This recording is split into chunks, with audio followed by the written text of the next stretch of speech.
परमात्मा पाप कर्म दंड को भी काट सकता है। अभी तक जिस भी संत व महापुरुष से मिले, उन्होंने यही बताया कि पाप कर्म फल भोगने से ही समाप्त होगा। वो प्रभु कौन है जो पाप कर्म को काट देता है, वो काल के बंधन से छुड़वा देता है। उसका क्या नाम है, पूजा की विधि क्या है?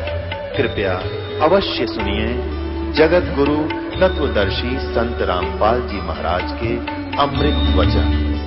देखिएगा, ऋग्वेद मंडल नंबर 10 और सूक्त नंबर 90 में प्रथम श्लोक में क्या लिखा है कि वो 1000 भुजा वाला भगवान काल विराट रूप, ये इन सबको वृत्ताकार में घेर के, ये गोल आकार में घेर के, यानी 10 उंगलों में कति काबू करके, 10 उंगलों माने बिल्कुल काबू करके, और उससे अति तिष्ठन्त, उससे भी बाहर जो देखो यहाँ पर काल लोक में रहता है।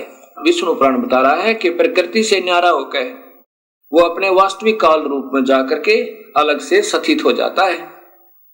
ये वो काल का निजलोक और ये काल का जाल है, और यही आपने महर्षि जी के द्वारा उलझ पुलझ करते हुए भी नहीं छुपा पाए। अब यहाँ आप देख रहे हैं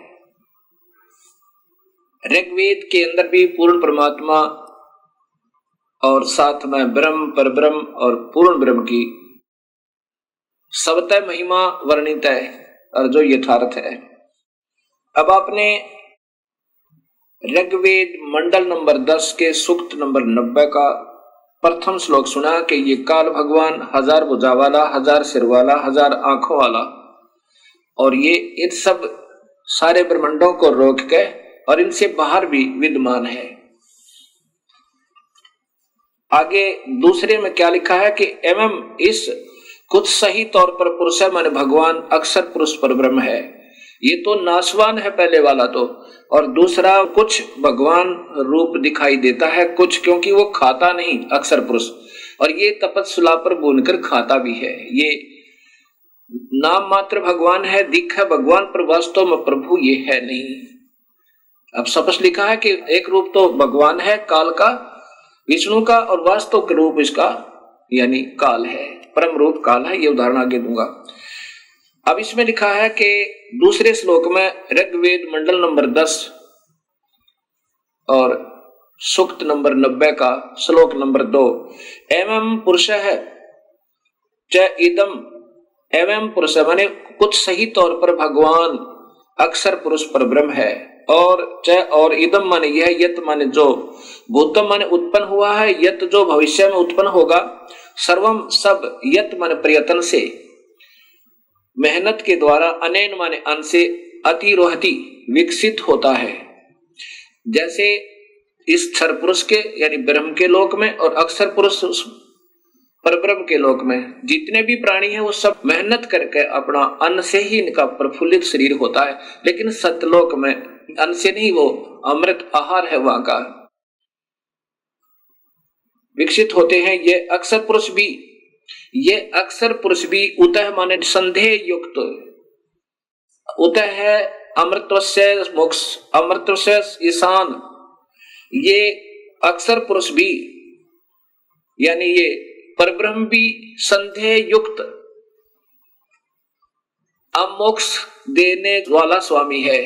देखो स्पष्ट लिखा है, उतः उत संदेह युक्त अमृतत्व से यानी अमृतत्व का ईशान मन स्वामी है। ये भी संदेह युक्त है, यानी पूर्ण मुक्त नहीं कर सकता।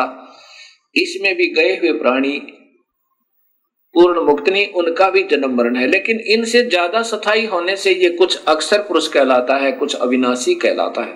बिल्कुल स्पष्ट लिखा है कि ये भी सही मोक्ष नहीं दे पाता, ये भी संदेह युक्त है, इसका भी अधूरा मोक्ष है। लेकिन इस काल वाले तो बहुत ही अच्छा है, ये खाता नहीं प्राणियों को।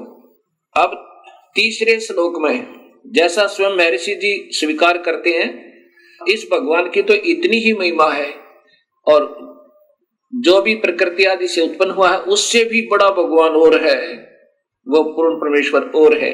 ऐसा ही इसमें लिखा है, अस्य माने इस अक्षर पुरुष की तो, एतावान माने इतनी ही महिमा प्रभुता है। कितना स्पष्ट ज्ञान दिया है। प्रथम श्लोक में इस क्षर पुरुष ज्योत स्वरूपी निरंजन काल का वर्णन है कि ये इन सब प्राणियों को रोक के 21 ब्रह्मांड में स्वयं बाहर भी रहता है। इसकी 1000 भुजा, 1000 आंखें, 1000 हाथ आदि आदि है। और दूसरे नंबर का भगवान एवं पुरुष है, यानी कुछ सही तौर पर भगवान है, क्योंकि वो खाता भी नहीं और इससे ज्यादा मोक्ष वहां पर मुक्त है प्राणी, बहुत समय तक शरीर रहता है, लेकिन वो भी संदेह युक्त मुक्ति का दाता है। पर ब्रह्म भी यानी पूर्ण मुक्त नहीं होते। और जितने भी इन दोनों लोकों में इस परब्रह्म के 7 संख्य ब्रह्मांडों में और काल के 21 ब्रह्मांडों में जितने भी प्राणी हैं, ये मेहनत से ही टुकड़ा करके खाते हैं, चाहे देवता हैं और चाहे यहाँ पर अन्य प्राणी हैं। अब लेकिन सतलोक में ऐसा नहीं है। आगे लिखा तीसरे श्लोक में, अस्य माने इस अक्षर पुरुष की तो एतावान इतनी ही महिमा माने प्रभुता है। ये क्षर पुरुष अक्षर पुरुष तो इतना ही भगवान है।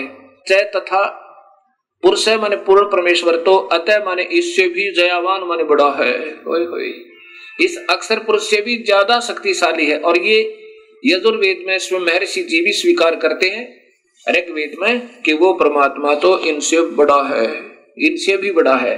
विश्व माने समस्त, भूतानी माने अक्षर पुरुष तथा क्षर पुरुष के इन लोकों में तथा सतलोक में जितने भी प्राणी हैं वह इस अस्य माने इस पूर्ण परमात्मा नि अक्षर पुरुष का पाद माने एक पैर समझो।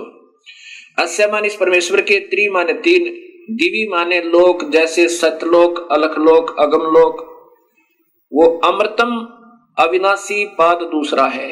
होय होय। अब क्या बताया है कि ये जितने भी सतलोक और इस लोक में जितने भी प्राणी हैं, ऊपर के लोकों में और परब्रह्म और ब्रह्म के लोकों में जितने प्राणी हैं जीव आत्मा, ये तो इसका एक पैर समझो। और ऊपर के तीनों लोकों में जितने प्राणी हैं, दिव्यलोक कौन कौन से, सतलोक, अलखलोक और अगमलोक, अनामी लोक में जीव स्थिति न्यारी नहीं है।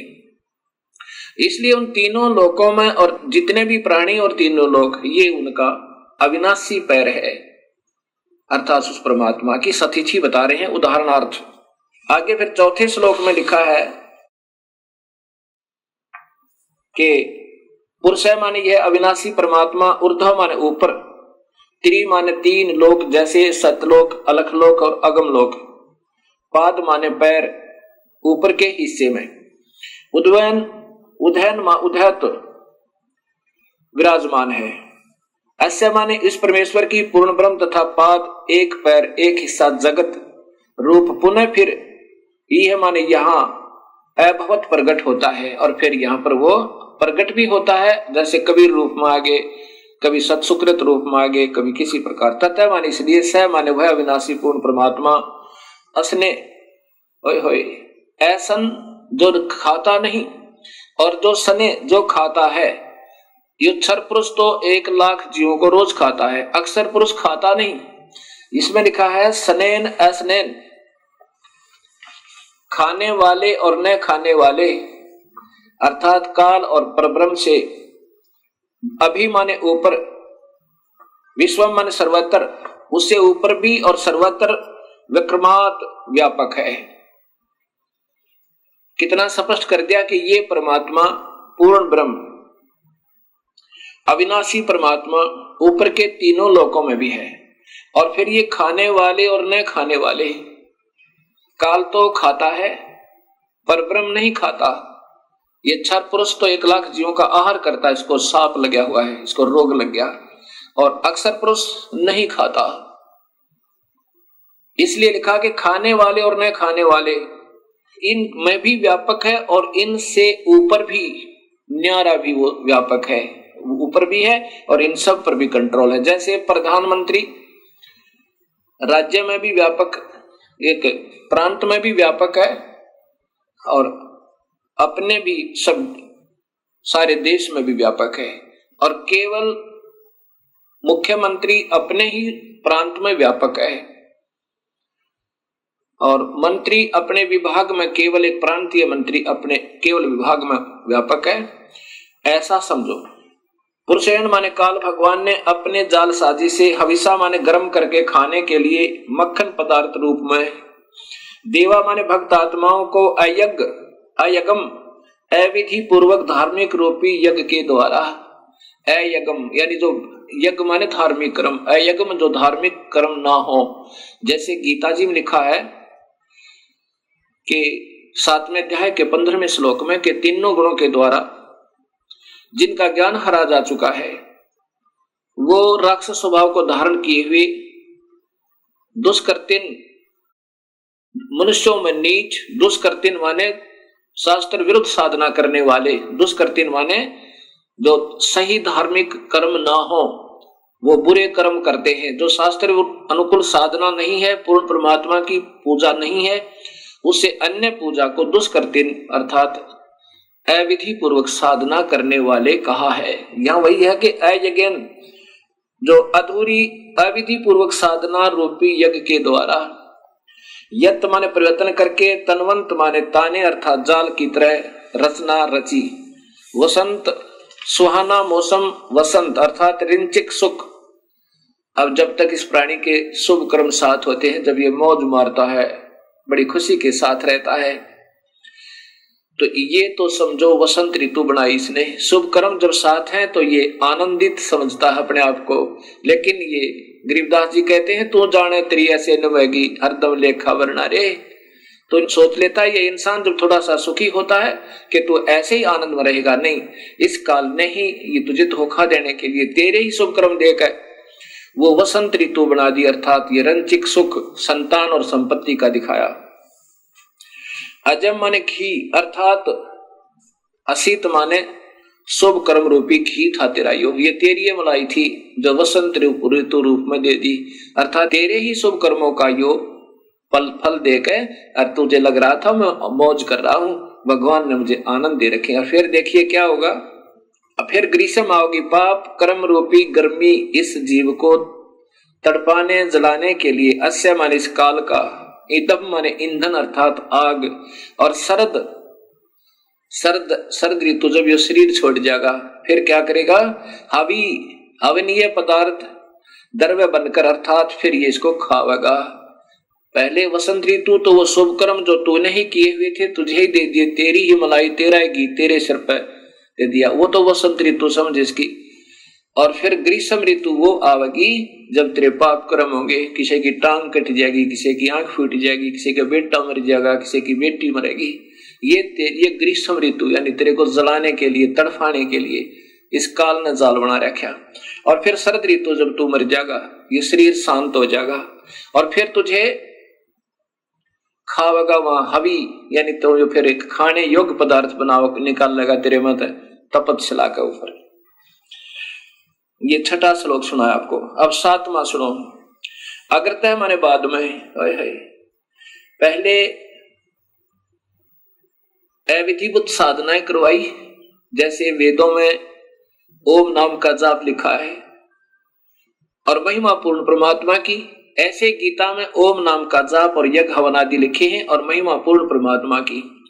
अब इन नादान आत्माओं ने ओम नाम को पूर्ण परमात्मा का मंत्र जानकर और दिन रात मेहनत की, तपस्या की, लेकिन उसे प्रभु नहीं मिला।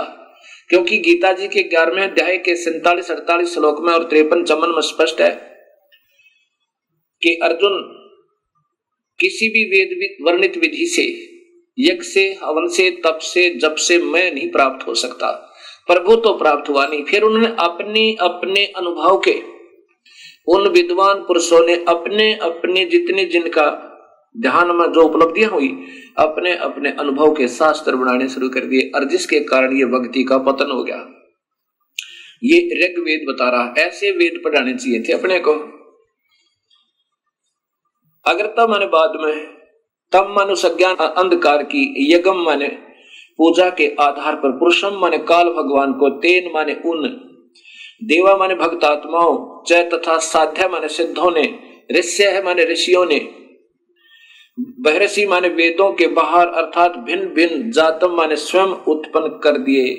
वेदों से बाहर, बहिर्ष माने उस बाहर के, वेदों से न्यारे, जातम माने स्वयं उत्पन्न कर दिए अर्थात वह शास्त्र बना लिए।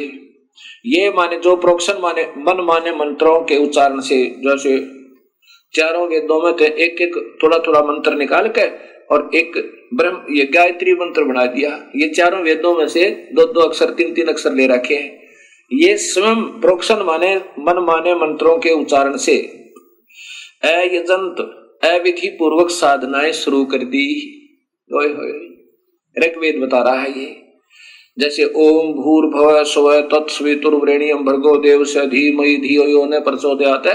ये चारों वेदों में से छोटे छोटे मंत्र निकाल लिए और इसका एक मंत्र बना के आप ही अपने हिसाब से साधना शुरू कर दी। ओम नमः स्वाहा, ओम भागवते वासुदेव नमः, ये जो मंत्र बना लिए, कहते हैं यहाँ से ये भक्ति सतर्गिरता चलागा। राधे श्याम सीताराम, ये कोई भक्ति मंत्र नहीं है, ये तो ठीक अपने मन को राजी करने के लिए, ये तो स्वीट टेबलेट्स है, ये तो मीठी गोली है।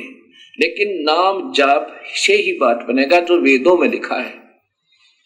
इस मन को प्रसन्न करने के लिए चाहे कुछ भी गाते बजाते रहो, इससे कोई लाभ नहीं होगा।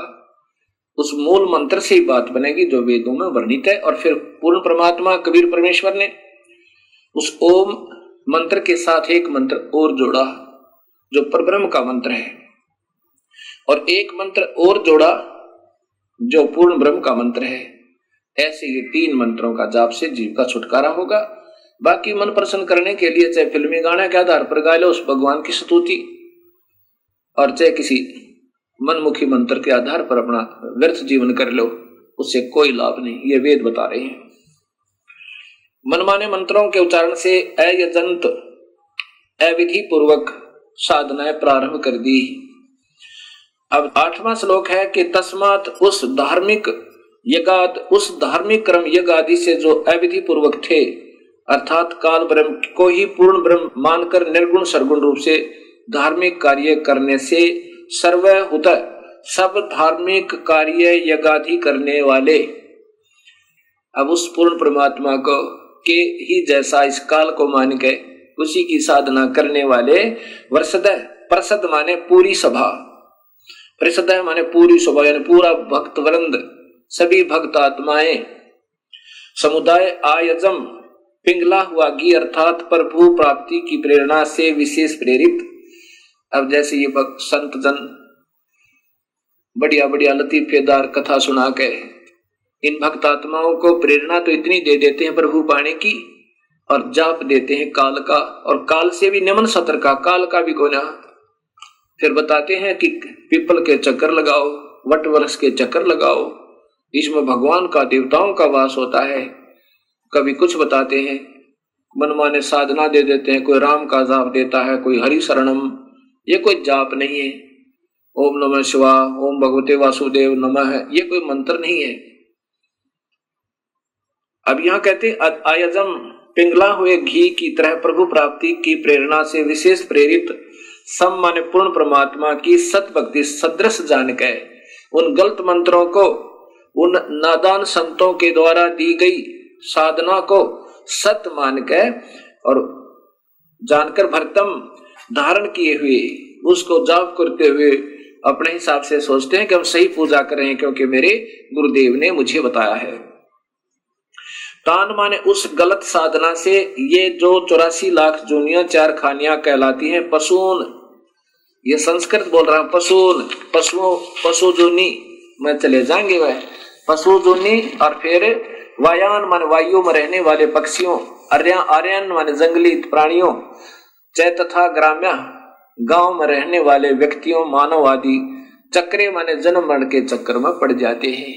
ये मालिक ऋग्वेद स्पष्ट कर रहा है कि ये नादान आत्माएं इन गलत गुरुओं के ने अपने आप ही मनमाने मंत्र बनाकर वेद न्यारे और गीता से भिन्न ये सब फिर पशु जोनी में पशुन, व्यव्यान, आर्यन, ग्राम्य, चक्रे, ये सारे होते हैं इन धार्मिक शास्त्रों में। तो ये इस प्रकार ये पशु चारों प्रकार की प्राणियों खानियों में ये चक्कर में पड़ जाते हैं, ये मुक्त नहीं होते। अब यही ऋग्वेद मंडल नंबर 10 और सूक्त नंबर 90 का आपको श्लोक नंबर 9 सुनाता हूं। तस्मात उसके बाद सर्व माने सब, यज्ञात माने धार्मिक कार्य, हुत माने करने वाले, सामानी साधारण अर्थात वेदों को छोड़कर, छंदासी अन्य 6 शास्त्र 11 उपनिषद गोपथ ब्राह्मण आदि जजीरे बने बनाए। अब इन नादान संतों ने अपनी अपनी अनुभूतियां अलग से 6 शास्त्र 11 उपनिषद की गोपथ ब्राह्मण और अन्य वेदों के ब्राह्मण बनाए।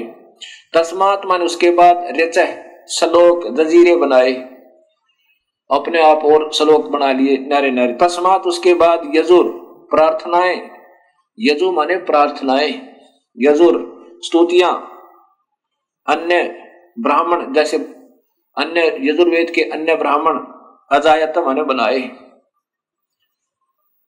अब ओम जय जगदीश रे स्वामी जय जगदीश रे जय माता दी, पिछले बोलो अगले बोलो जय माता दी, ये बना लिए नो कहे, ये शास्त्र विरुद्ध है, इनसे प्रभु प्राप्ति नहीं हो सकती, तो मनराज जी करने वाली बात है। आगे 10वें श्लोक में लिखा कि तस्मात उसके बाद अश्वा माने घोड़े जैसी दौड़ लाएगी अपने अपने न्यारे न्यारे शास्त्र बनाने की। के माने इसलिए काल साधना से ये माने जो अजायंत उत्पन्न हुआ, उभयादत यह दोनों ही काल के दांत समझो। अब चाहे सरगुण मान के उसको अचे निर्गुण रूप के जो भी उपनिषद और जो भी अपने शास्त्र अन्य वेद ने छोड़कर जो भी अपनी अनुभूतियां लिखी, अपना अनुभव लिखा, ये काल के दांत समझो।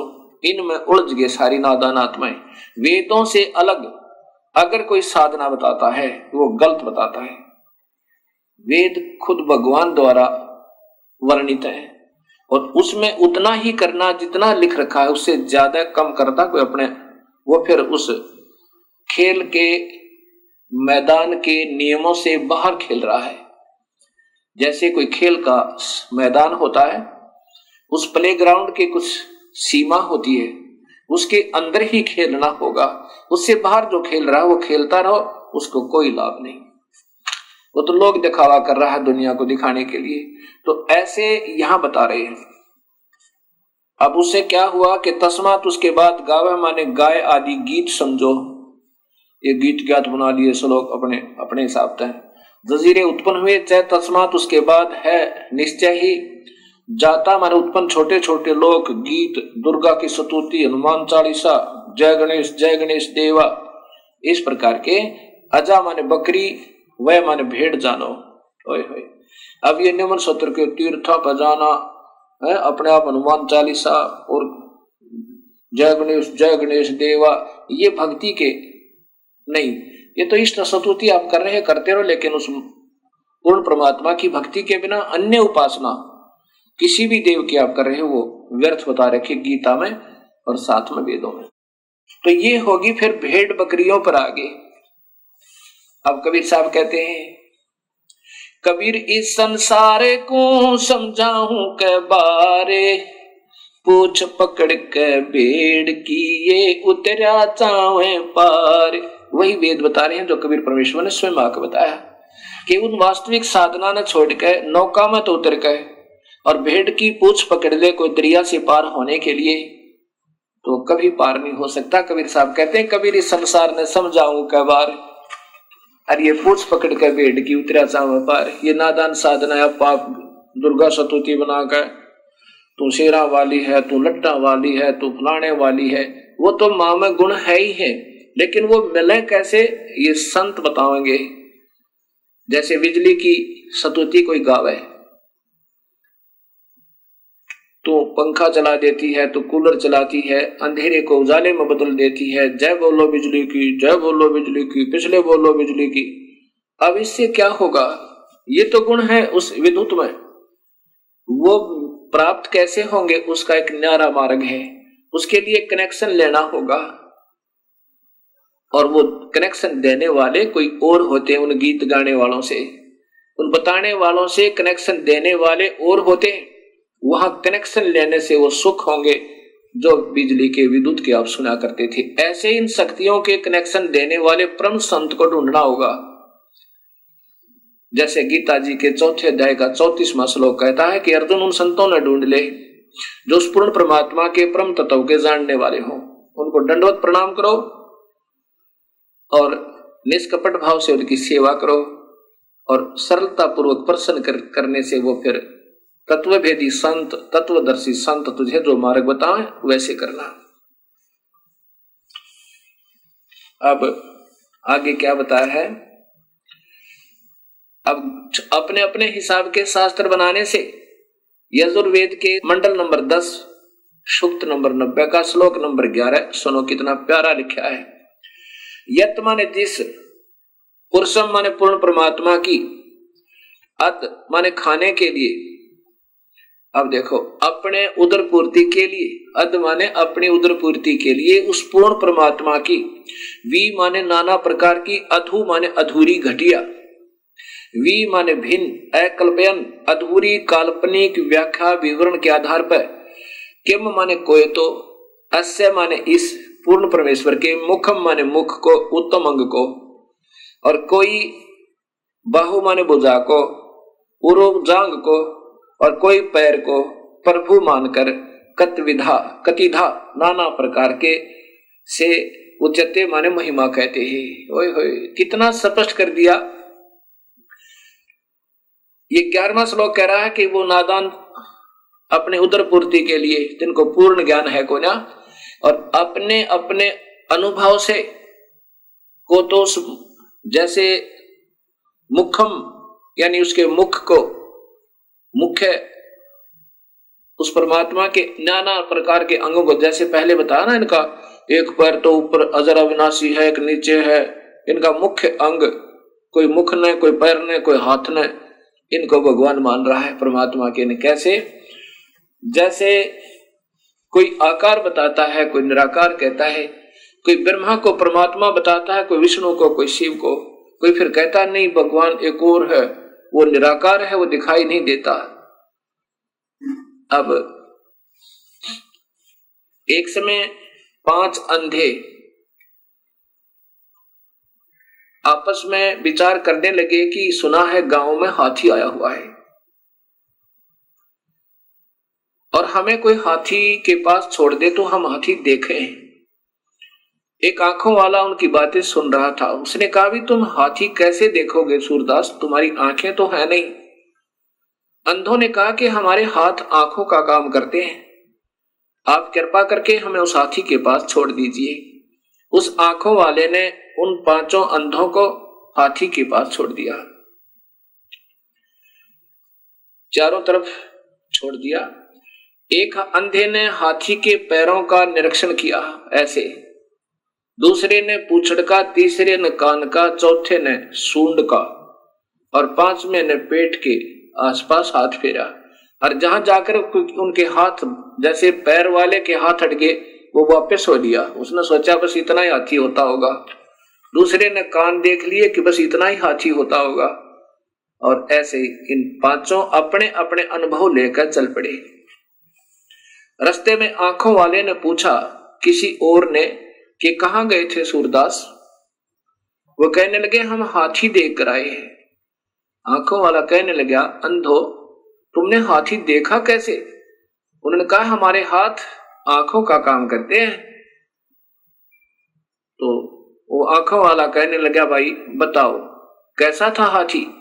जिसने पैरों का निरीक्षण किया था वो कहने लगा हाथी होता है थंब जैसा, पिलर जैसा, थांब जैसा, खंभे जैसा।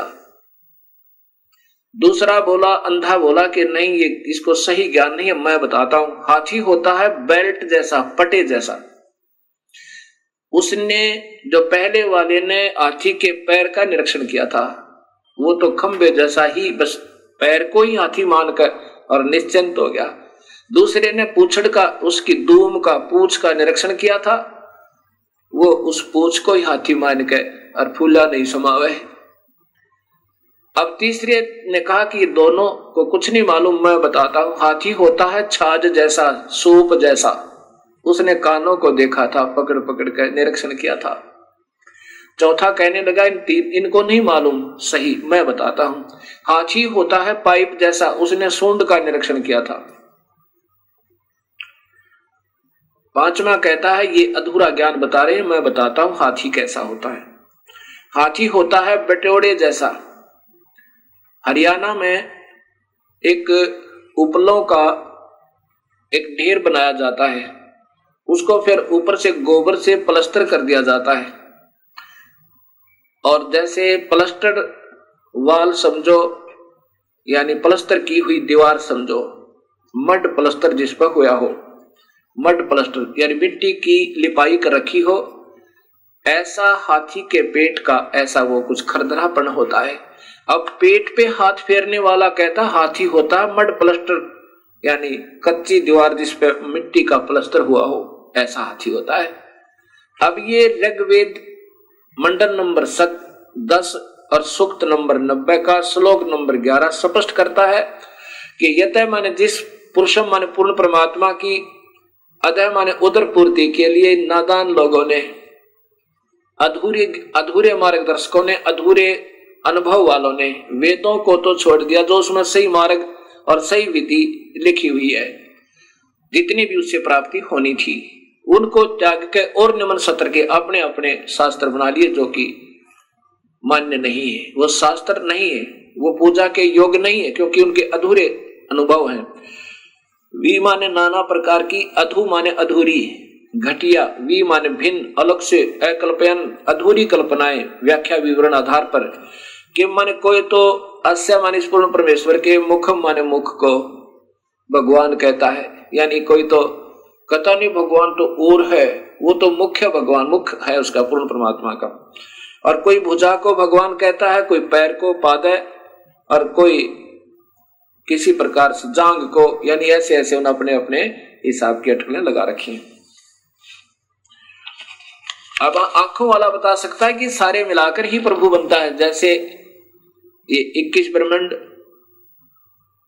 और ये तो एक अक्षर पुरुष है, इसके 3 पुत्र हैं, ब्रह्मा विष्णु महेश, और 7 संख ब्रह्मांड का मालिक ये परब्रह्म है, अक्षर पुरुष है, और पूर्ण ब्रह्म परमात्मा इन सब का कुल मालिक है। वो सतपुरुष है, उसका वास्तविक नाम कबीर है। इन सब रचना से पहले भी उनका नाम कबीर है, इसलिए वेदों में उस परमेश्वर का नाम कबीर आया है। अब आपको इसी सूक्त के ऋग्वेद के मंडल नंबर 10 सूक्त नंबर 90 के 15 और 16 श्लोक और सुनाता हूं। इसमें बिल्कुल स्पष्ट वर्णन कर दिया कि 7 और 21, क्योंकि इसमें हिंट होते हैं और हिंटों को वही बता सके जिनको पूर्ण ज्ञान हो। क्या लिखा है? सपत अस्य आसन प्रीधः त्रिसप्त समिदः कर्ता देवा यतः यगम तन्वाना अबंधन पुरुषम पुषुम। अब देखो कितना प्यारा कर वर्णन दिया है।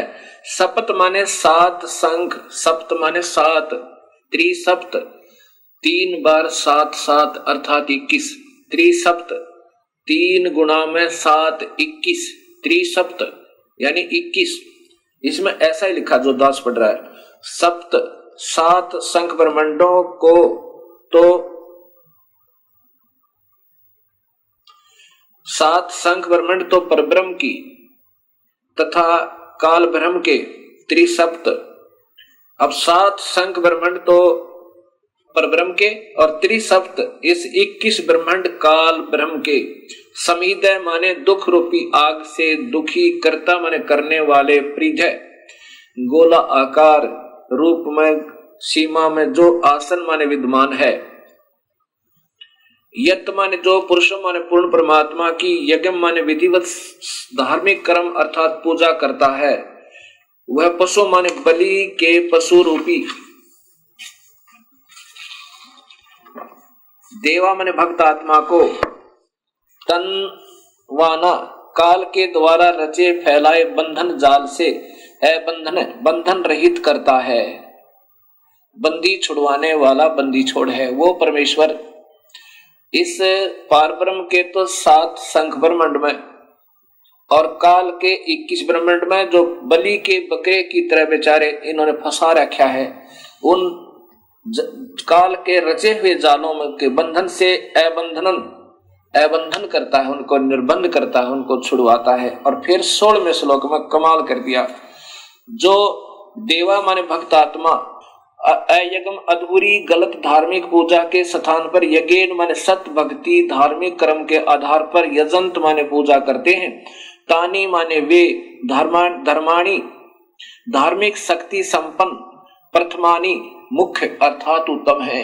कितना स्पष्ट कर दिया कि जो उस अविधिवत साधना ने छोड़ के जो भक्तात्मा और विधिवत साधना करते हैं वो सबसे उत्तम हो गए। उनके पुण्य कर्मों का उनके नाम के जाप का संग्रह होगा, भक्ति संचित होगी, वो सबसे उत्तम आसन माने हैं। ते है वे ही वास्तव में महिमान अर्थात महिमा मान का अर्थ है महान शक्ति युक्त होकर भक्ति की कमाई तय धर्म तय दान तय यज्ञ तय हवन तय जप तय ये महिमा मान होगे अर्थात ये शक्तिशाली होगे, इनमें खूब कमाई होगी। साध्या माने भक्तजन, नाकम माने पूर्ण सुखदायक परमेश्वर को, सचंत माने भक्ति निमित्त कारण से प्राप्त होते हैं। भक्ति निमित्त कारण से प्राप्त होते हैं, उस सत भक्ति की कमाई से उस पूर्ण परमात्मा को प्राप्त हो जाते हैं। यत्र माने जहां पर, पूर्व माने पहले वाली सृष्टि के, देवा माने भक्तात्माएं, संति माने रहती हैं। ओए होए होए, ये कितना स्पष्ट कहा है कि जो इस अधूरी साधनाओं को त्याग देते हैं, जब पता लग गया हम गलत साधना करें, वो भक्ति सही भक्ति करने से भक्ति युक्त हो गए, उनमें कमाई बन गई, नाम की, धर्म की, दान की, और उस कमाई के आधार पर उस पूर्ण परमात्मा को वो प्राप्त हो जाते हैं। जहां पर पूर्व माने पहले की सृष्टि के, देवा माने भक्तात्माएं, संति माने रहती हैं। जहां पर हम पहले रहा करते सतलोक में, उस पहले वाली सृष्टि यानी सबसे पहले वाली सृष्टि सतलोक के अंदर, वहां चले जाते हैं जहां पर पहले वाली सृष्टि के भक्तात्मा रहती हैं, जहां से हम बिछुड़ कर आए थे, जहां से हम सतलोक से बिछुड़ गए थे। अब इसी का प्रमाण, अब सच्चाई को कहां तक छुपाऊं ये ऋषिजन। कबीर साहब कहते हैं चोर चुराई तुमड़ी और गाड्डा पानी मां, वो गाड्डा वो बाहर आवे, ऐसे सच्चाई छानी ना। अब फिर दिखाता हूं महर्षि दानंद जी द्वारा भाषा भाष्य, ये देखिएगा ऋग्वेद, ये महर्षि दानंद जी द्वारा भाषा भाष्य है। महर्षि दानंद सरस्वती, ये इन्होंने टीका किया है, और ये कांड नंबर 10 और सूक्त नंबर 90 का। अब श्लोक नंबर आप देखिएगा 15, इसमें सपथ अस्य संति पृथ्वी और त्रिसप्त, ये त्रिसप्त इन्होंने कैसे किया है।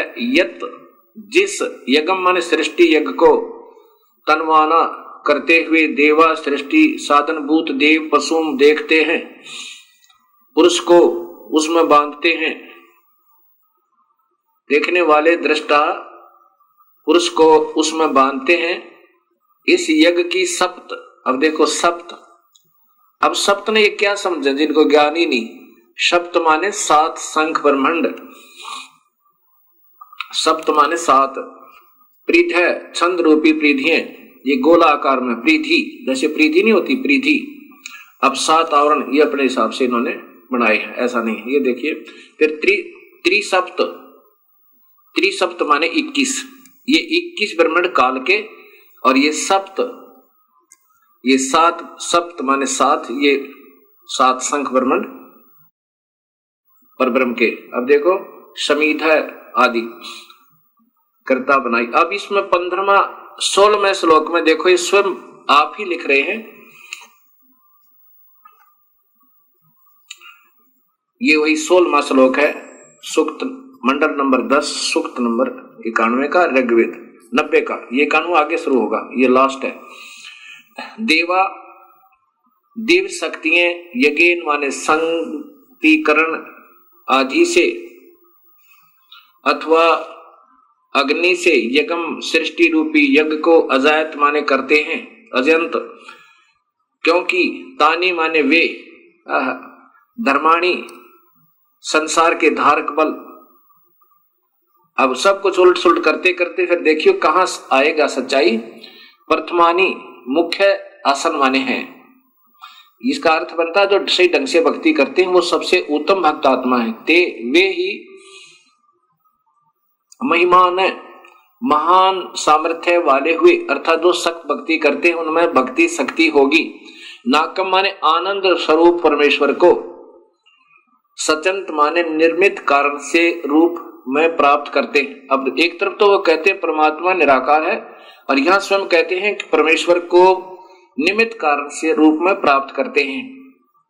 कहा?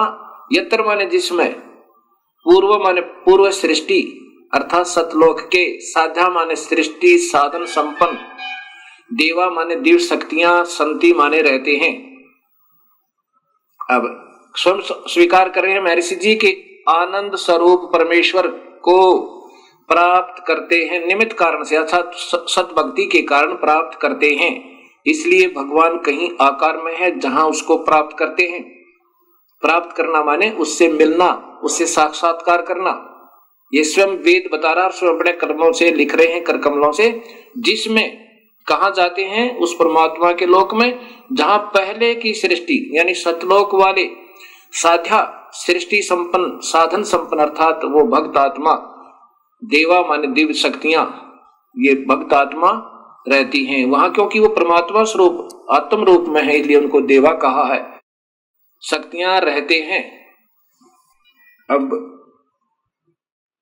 प्रिय भक्त आत्माओं, इस सच्चाई को इतना गहरा दबा दिया गया कि इसके ऊपर से मिट्टी हटाते हटाते ढेर सारा प्रयत्न करना पड़ता है। और पुण्यात्मा जो होंगी अब तुरंत समझ जाएंगी, इन काल के दूतों, इन नकली संतों के जाल में नहीं रहेंगे। और इतना प्रमाण मिलकर भी जिनकी आंखें नहीं खुलती वो मूड बताए, वो मूड बताए। गीता में लिखा कि वो तो मूड है जो सत भक्ति नहीं करते। इतना कुछ प्रमाण होकर भी यदि आपको सत नजर नहीं आया तो आपके मोतिया बंद है। कबीर साहब की प्यारी आत्मा गरीबदास जी कहते हैं कि फिर तो ये देखत के तो नैन जिसमें फिरा मोतिया बंद रे। जिसको सफेद मोतिया बंद हो जाए उसकी आंख सोच दिखाई देती है और उसको नजर कुछ नहीं आता। फिर तो आपका मोतिया बंद हो चुका है इन नादान संतों के गलत ज्ञान के आधार पर, जो सब शास्त्र विरुद्ध साधना सारे भक्त समाज को प्रवेश कर दी। और जो पुण्य आत्मा होंगी उनके लिए कहा कि ज्ञानी सुने सो हृदय लगाई, मूर्ख सुने तो गम ना पाई। बुद्धिमान व्यक्ति सुनेंगे तो वो तुरंत इस सत्य को स्वीकार करेंगे और आकर के अपना कल्याण करवाएंगे, उपदेश लेंगे और पश्चाताप करेंगे उस गए हुए समय का। और मूर्ख सुने सो गम पाई। अनजान व्यक्ति इतना प्रमाण पाकर भी नहीं समझ सके तो फिर उनको मूर्ख कहा है। ऐसा ही कबीर साहब की प्यारी आत्मा गरीबदास जी, क्योंकि जो गरीबदास जी कह रहे हैं वो समझो कबीर साहब कह रहे हैं, क्योंकि उन्हीं की शक्ति से वो पुण्य आत्मा उस परमेश्वर की महिमा हृदय से गा रहे हैं। उसमें बता रहे हैं कि चातुर प्राणी चोर हैं। चातुर प्राणी जिन्होंने गीता का एक अक्षर भी समाज को नहीं बता रखा और लाखों की संख्या में इन भोली आत्माओं को उलझाए बैठे, और कहते हैं गीता के मर्मज्ञ ज्ञाता, और उसकी महिमा गाते हैं गीता ही के ज्ञान के आधार पर। और गीता का एक अक्षर भी नहीं बता रखा गीता में क्या लिखा है। वो चतुर प्राणी गीता की आड़ लेकर अन्य महिमा गाकर अपनी मनमुखी साधनाएं बताकर वो तो चतुर प्राणी है। और मूढ़ वो हैं जो इतना ज्ञान पाकर भी नहीं समझे तो वो उन्हीं के पीछे पड़े रहेंगे। उनके लिए कहा है कि चातुर प्राणी चोर हैं, ये विचक्षण है, ये गलत साधना बताने वाले, ये संत जन ये चतुर बताए। ये चातुर प्राणी चोर हैं, चोर क्योंकि शास्त्र विरुद्ध साधना दे रहे हैं, ये परमात्मा के भी दुश्मन है। ऐसा गीता में लिखा है कि जो शास्त्र विरुद्ध साधना करता है अर्जुन, वो मुझे भी और अंतर्यामी रूप में रहने वाले उस परम पिता को भी दुखी करता है, उसको घोर नरक में डालूंगा। और मूढ़ मुग्ध हैं ठोठ, ये संतों के निकाम के इनके दो गड़जोट। यानी इतना भी ज्ञान समझकर नहीं समझ में आई तो वो उन चतुर प्राणियों के योग्य हैं, 84 में जाने ही योग्य है।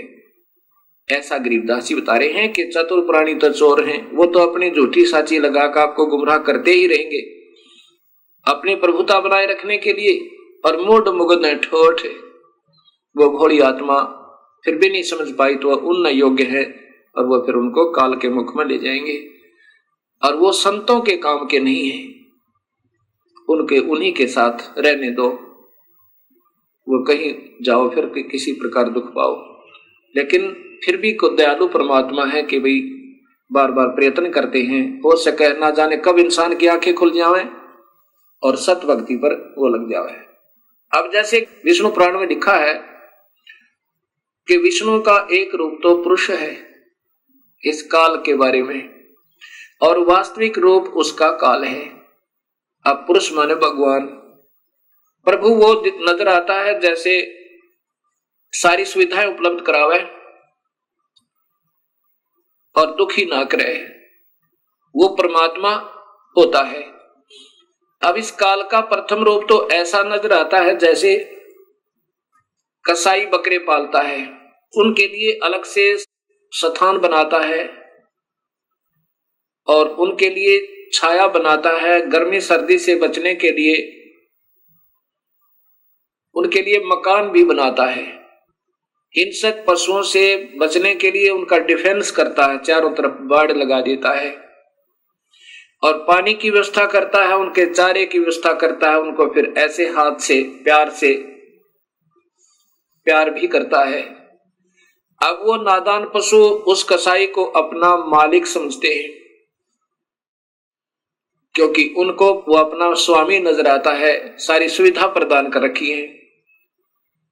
लेकिन जब वो आता है उनके अंदर, वो देखता है ऐसे ये कितने वजन का हो गया, कितना मांस हो गया इसमें, बकरे में ये कितने किलो वजन होया, कितने रुपए की कीमत इसकी होगी। और वो नादान पशु उसको अपना स्वामी मान के, किसको, कसाई को, उससे प्यार करता है, उसके मुख को चाटता है और ऐसे पैरों को उसके ऊपर डाल लेता है सीने से लगाने के लिए। अब उस भोली आत्मा ने, पशु ने, उस बकरे को ये मालूम नहीं, बकरी को, कि ये दुश्मन है तेरा, ये कसाई है। और फिर किसी का पुत्र आओ, किसी की पुत्री आओ, 10 की आवश्यकता 10 ले लिए, 20 की आवश्यकता 20 निकाल लिए, और 100 की आवश्यकता 100 निकाल लिए। किसी का बेटा मरो, किसी की बेटी मरो। ऐसे ही ये काल भगवान है, यही महाब्रह्मा, महाविष्णु, महाशिव रूप में लीला करता रहता है, सबको गुमराह रखता है। इसका प्रथम रूप तो भगवान जैसा दिखा, जैसे बढ़िया पृथ्वी दे रखी, बढ़िया सूर्य बना रखा, नीचे पानी मीठा है, और फिर फलदार वृक्ष हैं, दूध, दही, घी, सेब, संतरे, मक्खन, कार, कोठी है ठाठ कर रखे। और फिर 1 लाख परिवार रोज टक्कर मार कर होते हैं, किसी का बेटा मर गया, किसी की बेटी मर गई, किसी के पुत्र मर गया, किसी का दामाद मर गया, और ये आनंद से 1 लाख जीवों का आहार करता है। अब ये काल का जाल कबीर परमात्मा बता रहे हैं। अब जब आपके समझ में ये सृष्टि रचना आ जाएगी, तब आपकी सर्व शंकाओं का समाधान स्वतः ही हो जाएगा। इसलिए ये दास बार बार आपको सृष्टि रचना की सटोरी आपके हृदय में ऐसे उतारना चाहता है जैसे रामायण और महाभारत बच्चे बच्चे को कंठस्थ होगी। ऐसे ही इस ज्ञान के आधार पर हमने उस परम पिता की जानकारी होगी, जैसे हमने रामायण और श्री कृष्ण लीलाओं से श्री रामचंद्र जी की महिमा का ज्ञान हुआ, श्री कृष्ण जी की महिमा का ज्ञान हुआ, तो उनको हमने प्रभु मानकर हृदय से स्वीकार किया। ऐसे ही जब हमने पूर्ण परमात्मा का ज्ञान होगा, फिर अपने आप इनसे स्थिति हमारी हट जाएगी। जैसे गीता जी में लिखा कि अर्जुन, जब तुझे पूर्ण परमात्मा का सत्य ज्ञान हो जाएगा, फिर तेरी अन्य देवताओं में ऐसी स्थिति रह जाएगी। अन्य देवता में यो काल भी आ गया फिरता है, जब पूर्ण परमात्मा का सही ज्ञान हो जाएगा। कैसे, जैसे छोटे जलाशय के, जब आपके बड़े जलाशय के प्राप्त हो जाने पर पहले समय में नहाने और धोने पीने के लिए तालाबों का स्वच्छ जल ही प्रयोग किया जाता था, क्योंकि उसमें जड़ी बूटियां बहुत हुआ करती आसपास, और वर्षा के कारण जड़ी बूटियों के ऊपर गिरा हुआ जल संचित हो जाता था एक झील में, एक तालाब में, उसी को पिया करते थे। वो बहुत स्वास्थ्यवर्धक होता था। तो कहते हैं कि उसमें पीने के लिए भी वो पानी ही प्रयोग किया जाता था और उसी से सिंचाई भी की जाती थी। भगवान कह रहे हैं अर्जुन, जब बड़े जलाशय के प्राप्त होने पर छोटे जलाशय में, जिसमें कुछ समय का अस्थायी जल था, जो ग्रीष्म ऋतु आने पर समाप्त हो जाना था, उस छोटे जलाशय के प्रति जैसी तेरी श्रद्धा रह जाएगी, ऐसा ही उस पूर्ण परमात्मा के सत्य ज्ञान के हो जाने पर इन अन्य मेरे में यानी ब्रह्म में और परब्रह्म में और नीचे के ब्रह्मा विष्णु महेश और देवताओं में, इनमें जिसी तेरी श्रद्धा रह जाएगी, जैसे उस बड़े जलाशय बड़े तालाब के प्राप्त होने पर उस छोटे जलाशय में रह जाती है, उससे फिर नफरत नहीं होती, वो तो काम चलाऊ है और वो सथाई है। ऐसे अपने आप उसमें श्रद्धा स्वतः बन जाएगी। ऐसा ही कबीर परमात्मा ने बताना चाहा है कि जब तुम्हें पूर्ण परमात्मा का ज्ञान होगा तो नीचे के ब्रह्मा विष्णु महेश और ब्रह्म, इनसे नफरत नहीं, ब्रह्मा विष्णु महेश से नहीं, लेकिन पूर्ण परमात्मा में आप पे आसक्तता आपकी बढ़ जाएगी। अब जैसे अनजानपने में रात्रि के समय कोई छोटा सा 25 वाट का बल्ब उदय हो जावे, जग जावे, तो ये भोले भाले पतंग, छोटे छोटे जुगनू, तितलियां, ये मच्छर उसके चारों तरफ उसको सच्चिदानंद मान के, सत्य चित आनंद, क्योंकि अंधेरे में तो वही बढ़िया, इसलिए उसको सच्चिदानंद मान लिया। अभी तक समाज को सच्चिदानंद की परिभाषा का विज्ञान नहीं। सच्चिदानंद अर्थात प्रभु, जो आत्मा का सच्चा साथी, सच्चा आनंद, जो ना मारे ना खावे ना दुखी करे ना गधे बनावे, वो परमात्मा वास्तव में सच्चिदानंद है। बाकी जब तक उसका ज्ञान नहीं तब तक ये नीचे के देवता ही सच्चिदानंद बने हुए थे हमारे लिए। जैसे उस 25 वाट के बल्ब पे ना जाने कितने जीव जंतु इकट्ठे हो जाते हैं, और जब 200 वाट का उदय हो जावे या 100 वाट का, उसको जगा दे कोई तो उसी समय उसको त्याग के 25 वाट के को और उस 100 वाट के पर पहुंच जाओगे सारे, क्योंकि फिर वो सच्चिदानंद हो गया। उसके बाद 1000 का उदय हो जावे बल्लभ, तो उसको छोड़कर 100 वाले को 1000 वाले पर पहुंच जाएंगे। तो अभी तक इन ऋषियों के लिए ये ब्रह्म सच्चिदानंद था, लेकिन ये सच्चिदानंद नहीं था। हाँ, इन अन्य से तो चोखा था। इसके बाद जब सूर्य उदय हो जाएगा, फिर यह भ्रमणा और भटकना कति मिट जाएगी। और ज्ञान सब ज्ञानड़ी, कबीर ज्ञान सो ज्ञाने, जैसे गोला तोहब का भाई करता चले मैदाने। कबीर तारा मंडल बैठे करिए, चांद बड़ाई खाए, उदय हुआ तब जब सूर्य का सो तारों छप जावे। रात्रि के समय चंद्रमा की रोशनी बहुत अच्छी नजर आती है और तारागणों से ज्यादा ही प्रभु नजर आता है, उत्तम नजर आता है। ऐसे ही ये ब्रह्म समझो और तारे समझो, ये अन्य देवता ब्रह्मा विष्णु महेश। और जब सूर्य उदय होगा वो पूर्ण परमात्मा का वास्तविक ज्ञान और सुख का ज्ञान होगा। 100 तारा छिप जावे, ना चंद्रमा दिखे ना तारे दृष्टिगोचर हो, अर्थात फिर ये सर्व सुख हो जाएगा। ऐसा पूर्ण परमात्मा की भक्ति और नाम में ये शक्ति है। सत साहिब इस सारी सृष्टि रचना को सुनकर एक बहन ने अपनी आत्म कथा सुनाई। अब देखो भक्तजनों, जब तक आपको सुख है, ये तो वेद में बताया कि आपका वसंत ऋतु है, आपका एक ही आपके कर्मों की मलाई आप खा रहे हो, करीम खा रहे हो, खाते रहो। और जब पाप कर्मों का ग्रीष्म ऋतु प्रारंभ होगा, फिर देखियो क्या बनेगी। एक माई ने बताया कि मैं एक ही पुत्र उत्पन्न हो जाने के बाद विधवा होगी, मेरा पति मर गया। फिर मैंने अपने पुत्र की परवरिश की, ये सोचकर मेरा बेटा बड़ा होगा, इसका विवाह करूंगी, इसके पुत्र होंगे, पुत्री होंगी, पोते और पोतियों को खिलाऊंगी और फिर सुख होगा दाता। और अपने पुत्र की मंगल कामनाओं के लिए, उसकी रक्षार्थ इसी काल के द्वारा गलत साधना, प्रवेश समाज में पितरों की पूजा, भूतों की पूजा, फिर देवी देवताओं की पूजा, फिर अन्य स्थानों पर, तीर्थों पर, सब जगह जाकर और अपने पुत्र के दीर्घायु की मन्नतें मांगा करती थी।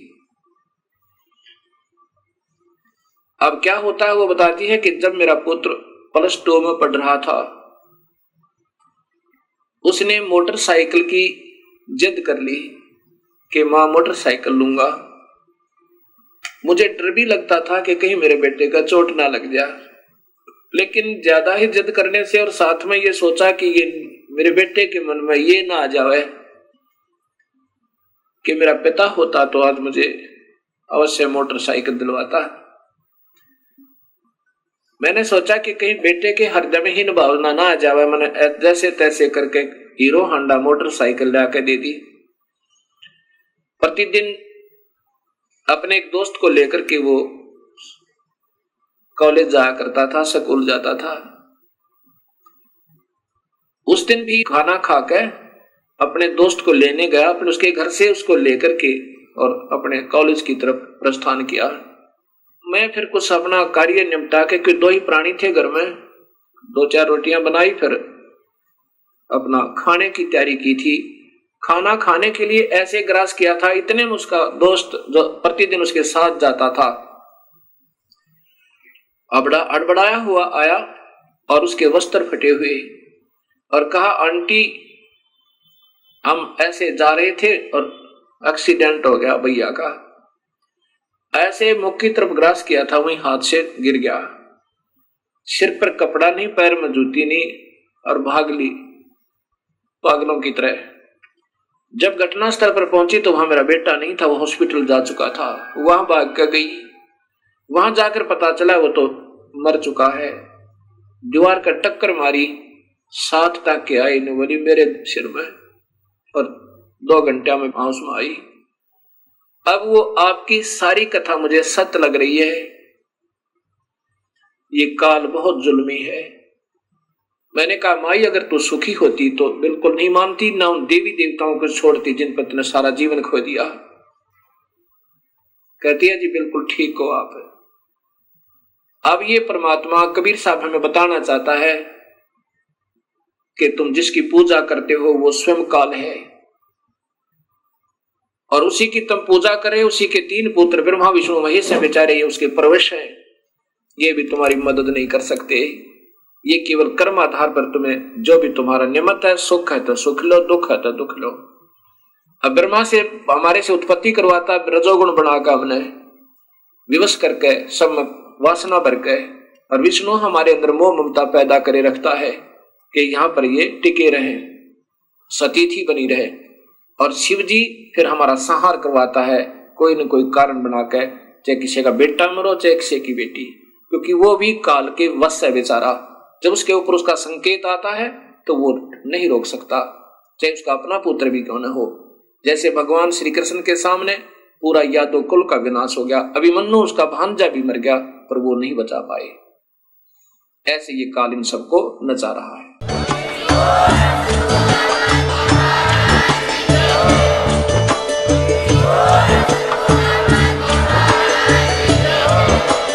आप सुन रहे थे जगत गुरु तत्वदर्शी संत रामपाल जी महाराज जी के मंगल प्रवचन। अधिक जानकारी के लिए विजिट कीजिए हमारी वेबसाइट www.jagatgururampalji.org। संत रामपाल जी महाराज जी के शुभ आशीर्वाद से पूरे विश्व भर में 500 से भी ज्यादा नाम दीक्षा केंद्र हैं, जिन पर संत रामपाल जी महाराज जी द्वारा ऑनलाइन निशुल्क नाम दीक्षा दी जा रही है। अपने नजदीकी नाम दीक्षा केंद्र का पता करने के लिए संपर्क करें 8222880541।